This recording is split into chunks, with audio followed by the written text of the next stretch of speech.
Si. Maintenant, l'épisode 31 du quart d'heure duo commence. Sophie, es-tu en feu? En feu, comme tous les lundis. Il faut démarrer en feu. Comme tous les lundis, on démarre ça en feu avec votre épisode du quart d'heure duo. Donc, Sophie et moi-même, les cofondateurs de la méthode Y, on est là pour vous inspirer, vous motiver et surtout vous partager des informations qui vont faire une différence dans votre vie. On en est certain. Sophie, est-ce que tu as passé une excellente semaine passée? Raconte-nous. Ouais, dans le genre excellente, elle était pas mal cette semaine. Il y avait... Cette fois-ci, c'était à mon tour. Là, il y a 3 semaines, c'était ta sœur. Là, cette fois-ci, c'est ma sœur qui est venue nous visiter au Québec. Donc, on a passé une semaine dans le nord du Québec. Et c'était vraiment cool. On a fait plein d'activités, franchement. Les motoneiges, les chiens de traîneau, enfin, la totale. On a fait la totale. C'était cool.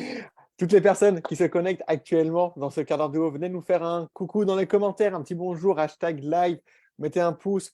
Ça nous fait vraiment plaisir de voir avec qui on va partager ce quart d'heure pour vous motiver, vous donner des bonnes informations. Donc, hashtag live dans les commentaires, faites-nous un petit coucou si vous venez juste de rejoindre ce groupe parce que le groupe grandit jour après jour et semaine après semaine. Pour vous dire un peu plus sur qui on est, donc Sophie et moi, donc les cofondateurs de la méthode Y, sur ce groupe-là, oser se prioriser, devenir donc protagoniste de votre vie, les personnages principaux de votre vie, on est là pour vous transmettre des informations, des témoignages, des ressources qu'on applique au quotidien avec nos clientes pour vous aider dans votre santé physique, santé mentale, et comprendre que l'alimentation, c'est un tout, que le sport également et que le développement personnel aussi. Tout ça est à prendre en compte et que derrière tout ça, il y a des enjeux hormonaux et stress, etc. Et chaque lundi, avec Sophie, on se retrouve ensemble pour parler de quart d'heure du haut, de faire une introspection sur des sujets qui impactent justement plusieurs sphères de notre vie. Et aujourd'hui, on a choisi de parler du regard des autres. Et oui, ouais, on s'est dit que ça allait être un sujet intéressant on entend beaucoup et très intéressant qui concerne énormément de personnes. En fait, probablement tout le monde. C'est juste qu'on a des façons de le gérer différemment au final. Donc, bienvenue à toutes celles qui nous écoutent sur le quart d'heure duo. C'est parti. Oui, c'est parti. Mettez-nous un feu dans les commentaires. Sincèrement, on veut vous voir actif. Je vois Laetitia qui est avec nous. Marc Hello! également. Mais salut tout le monde. Participez, mais on veut savoir avec qui on va discuter. Venez vous asseoir autour de la table. C'est une table virtuelle, mais on est là ensemble parce qu'on peut seulement vous aider en fonction des informations que vous nous partagez. Alors venez nous partager une belle énergie dans les commentaires. Je compte sur toi derrière la caméra. Et aussi, dites-nous dans les commentaires ce que vous avez fait dans le week-end. Partagez, sincèrement, c'est toujours motivant de voir qu'est-ce que les gens ont accompli, qu'est-ce que vous êtes capable de faire, sortie de marche, si vous êtes parti ce week-end, etc. Toujours le fun de partager tout ça. Ben oui. Et Sophie, on a décidé de parler de ce sujet. Finalement, je reviens au sujet du jour, la peur du regard des autres et comment ça impacte beaucoup justement notre façon de faire. Bon, je te connais très bien, Sophie, évidemment. Si je te parle du regard des autres, justement, je serais très curieux de voir comment tu vas le partager aux personnes qui nous écoutent sur ce groupe. Est-ce que tu es impacté par le regard des autres? Ben, c'est ça, un peu comme je disais, je pense qu'on est tous concernés. Parce qu'évidemment qu'à tout le monde, à un moment donné, tu te dis ah, qu'est-ce qu'il a pensé, qu'est-ce qu'elle a pensé de ce que j'ai dit, de ce que j'ai fait, etc. C'est un réflexe un petit peu qu'on a. Par contre, la façon de le gérer derrière, c'est ça qui fait un petit peu la différence. C'est ça qui fait que des fois, ça va plus nous impacter ou moins. C'est vrai que moi, de mon côté, c'est pas quelque chose qui m'impacte énormément. Évidemment que moi aussi, je me suis déjà demandé, ça m'arrive encore aujourd'hui, purée, est-ce que j'ai parlé trop fort? Est-ce que j'ai trop parlé? Est-ce que voilà, qu'est-ce qu'il va dire? Qu'est-ce que machin? Mais en fait, quand moi, en tout cas, personnellement, quand je commence à me poser ces questions-là, j'oublie. J'oublie juste parce que je me souviens déjà que personne n'est parfait. Moi, la première. Donc, à partir de là, quand on y pense à ça, c'est sûr qu'il y aura toujours quelqu'un à qui on ne plaît pas, il y aura toujours quelqu'un qui aura quelque chose à dire. Et vraiment, les gens auront tout le temps quelque chose à dire. Positif ou négatif, d'ailleurs. Pas forcément qu'il y ait négatif, mais les deux. Donc, à partir de ce principe-là, si tu sais que les gens auront tout le temps quelque chose à dire, accepte-le, en fait. Moi, en tout cas, c'est comme ça que je l'ai travaillé, cette chose-là. C'est tout simplement d'accepter le fait que les gens auront tout le temps quelque chose à dire. Plus vite tu l'acceptes, plus vite tu le comprends, mieux tu réagiras après quand justement tu commences à te poser des questions, à te réfléchir, cette peur vraiment du regard des autres, le petit regard de la personne qui vient de te croiser dans la rue, les machins comme ça. Et évidemment aussi, ça vient un petit peu à savoir qu'est-ce que tu vaux. Hein. C'est très relié finalement avec la confiance en soi, mais vraiment, c'est quoi la valeur que toi-même tu te donnes? C'est quoi ta valeur? Pas que les autres t'ont donné, mais toi-même. Est-ce que tu te mets sur un piédestal? Parce que la seule personne qu'on devrait mettre sur un piédestal, c'est nous-mêmes, personne d'autre. Donc, c'est de savoir qu'est-ce que tu vaux. Et après, donc, est-ce que l'opinion des autres, elle vaut plus que toi? Puis vraiment de se poser la question, d'y répondre, de faire de l'exercice, d'y répondre à cette question. Et juste le prendre de s'arrêter, de remettre ça en question, ça ouvre beaucoup de possibilités et l'esprit. Je salue Maude qui nous rejoint. Maude, rebonjour Maude, j'espère que tu vas bien toujours. Je salue Nelly également. Écrivez-nous hashtag live dans les commentaires, mettez-nous un pouce dans les commentaires, faites une seule action pour vous montrer qui est présent actuellement avec nous autour de la table. Ouais. Et justement, Sophie, tu partages un point et oui, la valeur qu'on donne aux autres. Et moi, personnellement, c'est quelque chose qui a été très présent dans ma vie, hein, qui a été même bouffeur d'énergie, quelque chose qui est constamment est présent dans ma tête. Qu'est-ce que l'autre personne va penser de moi? Qu'est-ce que telle personne que je croise, quelle telle personne derrière sa vidéo actuellement, le téléphone écoute, pense de moi? Et c'était hyper frustrant, puis ça demandait tellement de ressources d'énergie à se poser autant de questions. Est-ce que j'ai mis les bonnes choses? Est-ce que mon col roulé est bien mis aujourd'hui, etc. Et ça, c'est hyper drainant. Puis au fur et à mesure, tu prends du recul. Tu te dis, OK, mais comme tu l'as expliqué, est-ce que ce que l'autre pense de moi par rapport à ce que ce que je pense de moi, est-ce que ça vaut la même chose? Puis comment ça impacte finalement mon quotidien, d'une bonne manière ou négativement?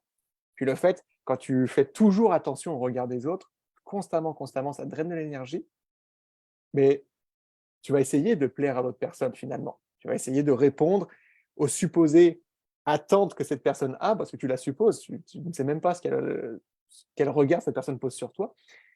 Bah là, tu deviens à essayer à plaire à tout le monde finalement, et tu plais à tout le monde sauf à une personne, qui est toi. Et là, 100%. je vous partage, je l'ai vécu pendant des années, puis c'est fait depuis, on va dire peut-être 5 6 ans, j'ai pris ce recul par rapport à ça, mais c'était hyper drainant et je comprends lorsqu'on est là-dedans comment c'est tellement difficile, puis tu t'auto-infliges beaucoup de choses. Puis justement, ce regard, Sophie, des autres, on ne sait pas, qu'est-ce qu'ils pensent de nous. Ben non, c'est ça. Mais c'est là tout le côté vicieux du regard des autres, justement, c'est que ben, tu ne sais pas, les gens, qui pensent, et tu ne peux pas le savoir. Tu ne peux pas le savoir. Et puis même si tu le demandes, quel en serait l'intérêt? Mais tu l'as bien décrit, je trouve, c'est ce côté drainant, en fait, de se poser les questions sur le moment, mais aussi le après. Après qu'une situation soit passée, de se dire, oh, est-ce que j'ai bien fait? Est-ce que.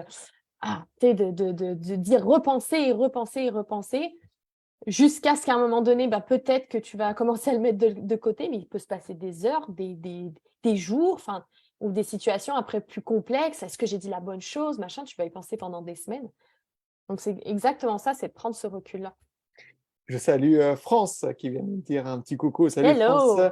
Nelly, moi aussi, je prends du recul parce que le regard des autres, il prend du poids. C'est parce qu'on le décide de donner du poids au regard des autres, tout simplement. Parce qu'on ne sait aucunement cette peur de jugement de ce que l'autre pense.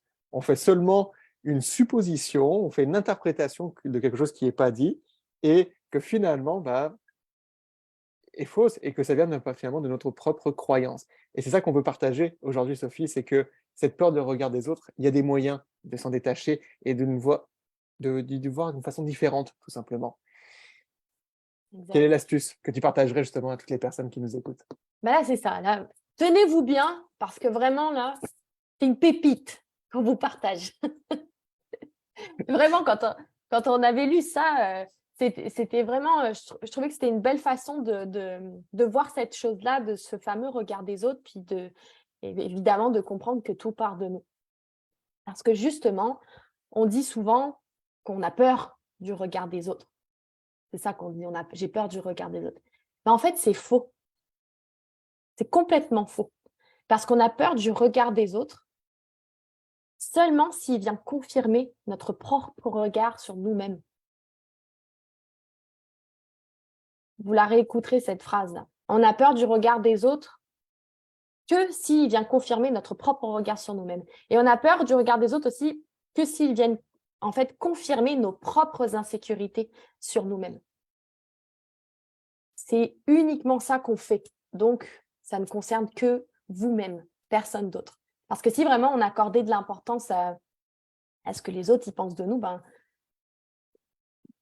on pourrait aussi avoir tendance à dire qu'ils peuvent dire des choses positives, en fait. Pourquoi on est allé chercher que le négatif de ce que les gens ils pourraient penser? Il y a des gens qui disent aussi des choses positives. Ils peuvent nous complimenter, ils peuvent nous dire bravo, puis il y en a qui le font. Sauf que ben, on n'y croit pas vraiment. On n'y croit pas, en fait, quand les gens te disent quelque chose de positif et on va aller… La réalité, c'est qu'on accorde l'importance seulement à ce que les autres y pensent quand c'est négatif. Seulement quand ça vient confirmer nos propres insécurités. C'est tout. Ok, Sophie, merci pour le partage. Ça, c'est très fort ce que tu viens de partager. Prenez le recul là-dessus, justement, et de se dire que finalement, c'est vous qui accordez cette importance au regard de l'autre. Nelly qui dit c'est ça la peur du jugement parce qu'on se sous-estime. Euh, Ça joue énormément. Et si ça vient, on va chercher dans le regard de l'autre, finalement, la confirmation de nos propres insécurités. Et c'est là que ça te bride. Donc, travaille d'abord sur toi, travaille sur ta façon de penser, travaille sur comment tu nourris ton corps, mais aussi ta tête, comment tu bouges, comment tu interagis. Là, ça va faire une différence. Sincèrement, mettez-moi un pouce dans les commentaires si ce que Sophie vient de nous partager, ça résonne en vous ou ça vous apporte une nouvelle façon de penser. Juste un pouce dans les commentaires. Je salue Maïlis qui nous rejoint. Salut Maïlis, j'espère que tu vas bien. Sylvana également. Salut Pascal. Pascal, j'espère que tu es en feu pour cette nouvelle semaine. Et tu as dit, je trouve que le dernier point est très bon, encore une fois, que tu apportes, c'est que beaucoup de personnes, on va se concentrer à se dire, c'est sûr qu'ils pensent à quelque chose de négatif de moi. Au lieu de se dire, hey, pourquoi ils ne pensent pas qu'actuellement, je suis une super personne, que j'ai fait un truc super bien, au lieu de penser le négatif. Là, c'est la même chose. On pourrait très bien se dire, je pense Maud, Nelly, Pascal, toutes les personnes qui écoutent actuellement. J'ai vu Alexia qui est passée également. Ah, ok, mon Dieu, Joris, je pourrais dire, il peut penser ça de nous, il peut penser ça de nous. Non, je pense sincèrement que vous êtes en train de vous dire qu'il y a des choses positives qu'on est en train de partager d'une manière bienveillante, encourageante, etc. Et ça me donne, et ça te donne aussi l'envie, toi, Sophie, d'en partager encore plus. Parce qu'on a décidé de se dire que la façon que le regard que vous portez sur nous est vu comme ça. Tellement, tellement. Enfin, j'espère en tout cas que ça vous aide d'avoir une autre perspective sur les choses, de voir les choses sous un autre angle. Ça prend du temps. Ça prend du temps pour changer ces choses-là, dépendant de l'âge que vous avez. Si ça fait 40 ans que vous êtes sur la Terre, ben, ça fait 40 ans que vous entretenez des façons de voir les choses. Donc, c'est ça un peu le but du groupe, c'est non seulement de vous faire voir un autre côté des choses, qui est peut-être plus positif aussi. Et vraiment, le but du groupe, c'est de vous recentrer sur vous-même. Dans le sens où, oui, vous devez passer du temps pour vous, puis pas forcément pour les autres, mais aussi parce que c'est vous et uniquement vous qui avez un pouvoir sur le changement qui va s'opérer dans le futur. Que vous. Ne comptez sur personne d'autre, ok? C'est vous qui allez faire les actions, les premiers pas qu'il faut pour changer ces choses-là. Tout dépend de vous. Et c'est pour ça qu'on s'appelle les protagonistes. On veut que vous soyez le personnage principal de votre vie, de votre histoire. C'est ça qui est important parce que c'est vous qui avez le contrôle sur tout ça. Donc vraiment, aujourd'hui, c'était vraiment de travailler sur effectivement le regard des autres parce qu'on sait que ça concerne énormément de personnes et après, on y accorde de l'importance à des degrés différents. Et n'oubliez pas, c'est un combat entre vous et vous-même. C'est pour ça qu'il faut travailler sur soi. Il y a Maud qui met le pouce, Nelly qui dit oui, ça résonne en toi, j'imagine. Je salue Nadine qui nous rejoint, Nadine qui est présente à chaque Hello! cadre duo. Salut Nadine. Exactement, Maud, c'est pas si facile, mais c'est un travail et ce qu'on vous partage là-dessus, chaque cadre duo, on est là, oui, on fait une introspection sur des sujets sur lesquels on vit, nos clients traversent, mais que nous-mêmes, on vit aussi. Et c'est de se dire que votre santé, et quand vous devez devenir le personnage principal de votre histoire, il faut travailler sur tout votre ensemble. Oui, la façon de penser, les prises de conscience, mais également la façon de manger, la façon de nourrir vos hormones, etc. C'est toute une globalité et qu'il faut adresser si vous voulez voir des réels changements. Puis aujourd'hui, ce sujet du regard des autres, oui, Nadine, elle dit que c'est pas facile. Oui, c'est clairement, c'est pas facile, mais c'est nous qui donnons de l'importance au regard des autres. Et comme tu l'as très bien dit, Sophie, réécoutez ce passage. Si vous venez d'arriver dans le quart d'heure duo, revenez au passage où Sophie vous partage justement l'idée derrière ça et que ça va juste confirmer les insécurités que nous-mêmes, on porte sur nous-mêmes. Ouais. Puis je voudrais ajouter pour les personnes justement qui disent que c'est pas facile, c'est clair, je suis 100% d'accord avec ça. Puis c'est là qu'il faut, parce que c'est des choses que nous aussi on fait. Forcément, on a été des personnes qui, on a beaucoup travaillé sur nous. On continue toujours à le faire parce que, à mon sens, en tout cas, c'est des choses qu'on devrait faire tout le temps, toute notre vie. On doit évoluer, c'est important d'évoluer. Mais la chose à faire, c'est que quand vous entendez des concepts, des réflexions sur des concepts, comme par exemple aujourd'hui sur le regard des autres, aujourd'hui, vous venez peut-être juste de voir la chose d'une autre façon. Mais ça, c'est juste la première étape. Ça, c'est la première étape. Parce que quand on apprend comme un nouveau concept ou une nouvelle façon de voir les choses, il y a plusieurs étapes. Puis la première, c'est juste de l'écouter. Aujourd'hui, tu vas peut-être l'écouter, mais tu vas peut-être pas le comprendre à 100%. Puis ça, c'est normal. C'est pour ça que ça prend du temps. Aujourd'hui, tu vas juste l'écouter, tu vas en prendre connaissance.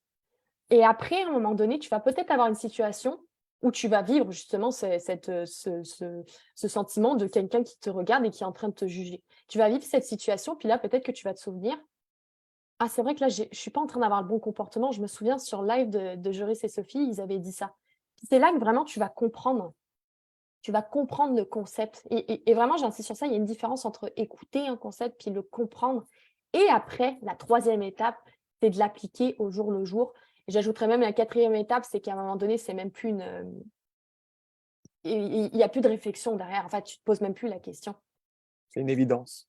Ouais, voilà, exact. C'est une évidence. Donc, certainement que ce n'est pas facile aujourd'hui. C'est normal parce que pour l'instant, tu as le comportement qui fait que, évidemment, ça va être difficile de le changer. Mais là, c'est l'indulgence, le temps, passer à travers les étapes et vouloir changer aussi. Ça, c'est hyper important. C'est l'étape de tout. C'est de vouloir changer ses comportements parce que tu as envie d'aller mieux, tout simplement. Donc, c'est ces petites pépites. C'est pour ça qu'on vous partage ces petites pépites dans le quart d'heure du haut. Parce qu'au fur et à mesure, vous allez les intégrer. Et comme il a dit Joris, écoutez pas juste une fois, c'est en réécoutant les phrases qu'on vous a dit. Là, vraiment, ça va aller plus venir vous chercher, puis vous allez plus comprendre encore ces concepts-là. Ouais, et puis même s'il y a des choses, des fois, que ça vous fait résonner, ça résonne en vous, vous n'êtes pas certaine d'avoir compris toute la notion ou la chose qu'on essaye de dire derrière tout ça, notez-les dans les commentaires. Puis il n'y a aucun jugement dans ce groupe, il y a juste de la bienveillance et de la belle énergie, parce qu'on veut juste apporter, on n'a que des bonnes intentions. Si on peut apporter quoi que ce soit qui peut faire une différence positive chez vous, venez la chercher, prenez-la, parce qu'une fois que vous avez fait votre demande sur le groupe, vous avez pu le rejoindre, vous êtes avec nous ici, faites-le. Puis après, si on peut aller plus loin, on ira plus loin ensemble, mais regardez d'abord là-dessus. Puis voilà, sincèrement, je pense que ça conclut super bien ce quart d'heure duo. Pour commencer ce lundi, le regard des autres. Si vous venez d'arriver actuellement en live, je salue Linda, je salue Valérie également. Vous pouvez refaire un replay, réécouter le début, parce qu'on vous a partagé vraiment des choses qui vont faire une belle différence si le regard des autres est quelque chose qui est pesant ou drainant chez vous actuellement. Et voilà, on lance la semaine là-dessus, Sophie. Et ouais, ça conclut un autre magnifique quart d'heure du haut. Toujours un plaisir de le faire. On se retrouve lundi prochain. Et puis, allez voir ma story personnelle que j'ai fait. J'ai partagé vraiment quelque chose mais de fantastique. Vraiment, il faut que vous alliez voir ça. Sophie a 2 amours dans sa vie. Le deuxième apparaît dans sa story, donc allez voir la story de Sophie. Et moi, je vous retrouve ce jeudi pour un atelier expert.